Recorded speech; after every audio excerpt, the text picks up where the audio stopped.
सभी को जय मसीह की। प्रभु आप सबको आशीष व बरकत दे। और आज के वचन के द्वारा मैं आपको सबको आशीषित करती हूँ कि प्रभु का आत्मा आपको छुए और ब्लेस करे। आमीन। आज का वचन है कि परमेश्वर द्वारा दी इच्छाएं। भजन संहिता 37 उसका 4 वर्ष हमसे बात करते हैं कि यहोवा को अपने सुख का मूल जान और वह तेरे मनोरथों को पूरा करेगा। हमारे द्वारा परमेश्वर से बात करने के तरीकों में से एक है हमारे दिलों की पवित्र इच्छाएं। परमेश्वर हमारे दिल में सही इच्छाओं को रखता है और फिर वह उन इच्छाओं को पूरा करता है। एक मैं आपका उदाहरण देना चाहती हूँ एक ऐसी महिला का कि वो अपने बारे में ऐसा बता रही है कि मुझे एक ऐसा समय याद आता है जब मुझे घर की बनी रोटी की इच्छा थी, लेकिन इसे बनाने की कोई प्रतिभा या समय नहीं था। मैंने बस इतना कहा कि परमेश्वर मुझे ताज़ी रोटी चाहिए और फिर इसके बारे में नहीं सोचा।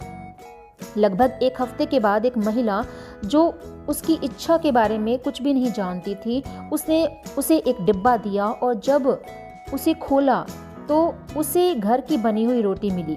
परमेश्वर हमारे लिए छोटी और बड़ी चीज़ें करने में प्रसन्न होता है और हमें उन सभी की सराहना करने में कभी असफल नहीं होना चाहिए।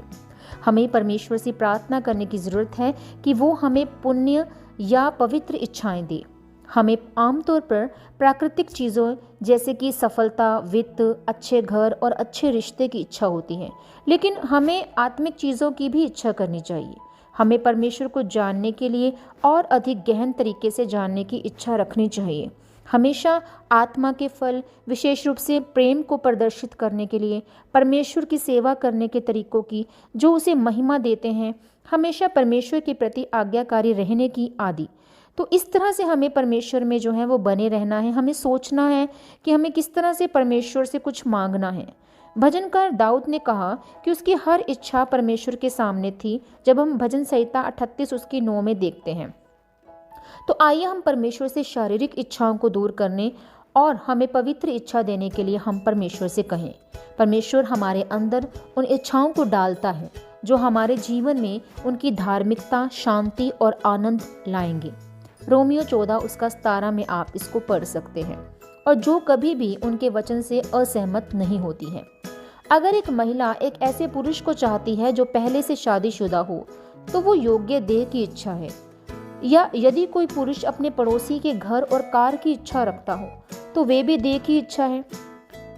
यदि महिला परमेश्वर के समय में पति की इच्छा रखती है, वह आदमी एक अच्छा घर और कार चाहता है, सही समय में वे इच्छाएं वही होंगी जो पवित्र थी। गलत इच्छाएं हमें पीड़ा देती हैं और हम उन्हें प्राप्त करने के लिए अधीर होते हैं, लेकिन पवित्र इच्छा परमेश्वर के तरीकों और उनके समय के लिए प्रतीक्षा करने की इच्छा के साथ आती है।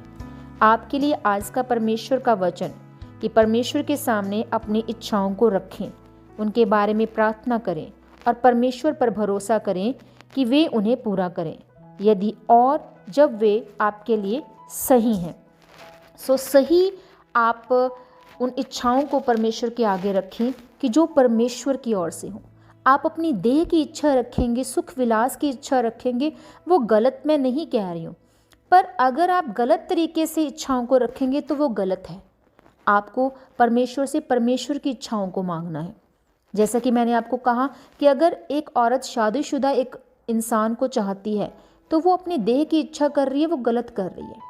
अगर आप चाहते हैं कि आपके पास भी सुंदर घर हो जैसा उसका है, पर अगर उस घर को बनाने के लिए आप वो पैसा कहाँ से ला रहे हैं, गलत तरीके से ला रहे हैं, तो वो आप अपनी देह की इच्छा को रख रहे हैं, वो गलत कर रहे हैं। तो अगर आप इस तरह की इच्छाओं को रखते हैं और परमेश्वर से इस तरह की इच्छाओं को मांगते हैं कि मेरी शादी किसी उसी लड़के के साथ हो जाए या मेरी शादी उसी लड़की के साथ हो जाए, तो आप ये गलत कर रहे हैं। आपको ऐसा नहीं करना है। आपको परमेश्वर की इच्छाओं को अपने जीवन में मांगना है। जब आप ऐसा करेंगे, जब आप परमेश्वर के राज्य के लिए कुछ करेंगे, तो परमेश्वर आपको आनंदित करेगा, आपको वो तमाम चीज़ें, वो सोर्सेज अवेलेबल करवाएगा, सही जीवन साथी आपको देगा, सही आपको सब कुछ, वो सब चीज़ें जो सहूलतें हैं वो तो अपने आप ही आपके जीवन में संसारिक वो परमेश्वर वो भी देंगे। पर आपको परमेश्वर से प्रेम करना है और परमेश्वर की इच्छाओं को अपने जीवन में मांगना है। प्रभु आप सबके साथ हो। अगर आपने इस वचन से बरकत पाई है तो प्लीज़ अपनी ब्लेसिंग्स हमें दीजिए और हमारे लिए दुआ कीजिए। प्रेज जीसस टीवी इस चैनल के लिए दुआ कीजिए। हमें आपकी दुआओं की ज़रूरत है और प्रभु आप सबके साथ हो। अगर आपकी किसी की प्रेयर रिक्वेस्ट है तो आप अपनी प्रेयर रिक्वेस्ट ज़रूर हमें कमेंट करें। प्रभु आप सबके साथ हो। प्रभु में बने रहें, अड़े रहें, खड़े रहें और विश्वास की लड़ाई को लड़ें, आत्मा की लड़ाई को लड़ें। प्रभु आप सबके साथ हो। सभी को जय मसीह की। God bless you all.